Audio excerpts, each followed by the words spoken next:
Hey there, David Lance, coordinator of the Kegel Training Center here with a KTC tip for you. And I'm going to be covering ball surfaces. What I think is one of the most important aspects of ball motion is choosing your bowling ball surface. In front of me, I have 3 of my very own bowling balls.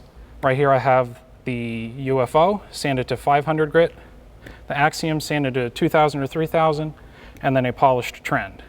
First, on my right here is the UFO, which I've sanded at 500 grit. And what I'm going to be comparing these two is kind of like tires on your car or tires on racing cars.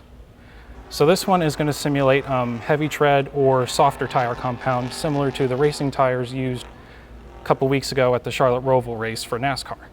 They're a softer compound used for cutting through the water, or in our case oil, and it's for heavier, wetter conditions than normal.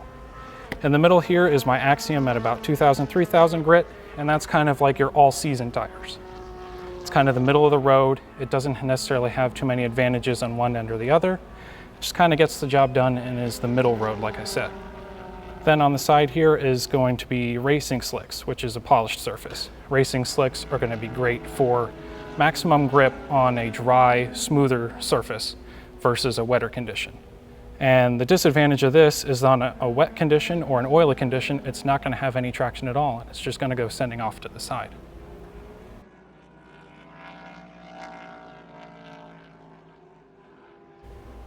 So like I talked about with the race, how the teams went from treaded tires to slick tires, it's going to be kind of similar to how you sequence your arsenal throughout a bowling tournament. On fresher, heavier oil conditions, you want to start with the more surfaced bowling ball. With the 500 grit ball here, it's going to cut through the oil and to the lane surface and give you traction in the mid lane and more control on the oil versus the dry. Whereas towards the end of the day, as the lanes get drier, you progress to more transition, you're going to want to go to the racing slicks and the polish. And obviously there's increments along the way that you can go through. And like I said with the middle road, it's going to be pretty good on all conditions. So you can make this work in most conditions. It's not necessarily advantageous in any one spot, but it's going to help bridge the gap between the heavy tread and the racing slicks.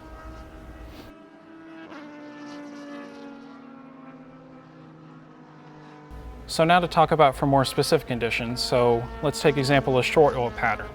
Even though the volumes may seem a little bit lower, it's a lot of oil in a short amount of distance, so it's going to be on the higher volume side.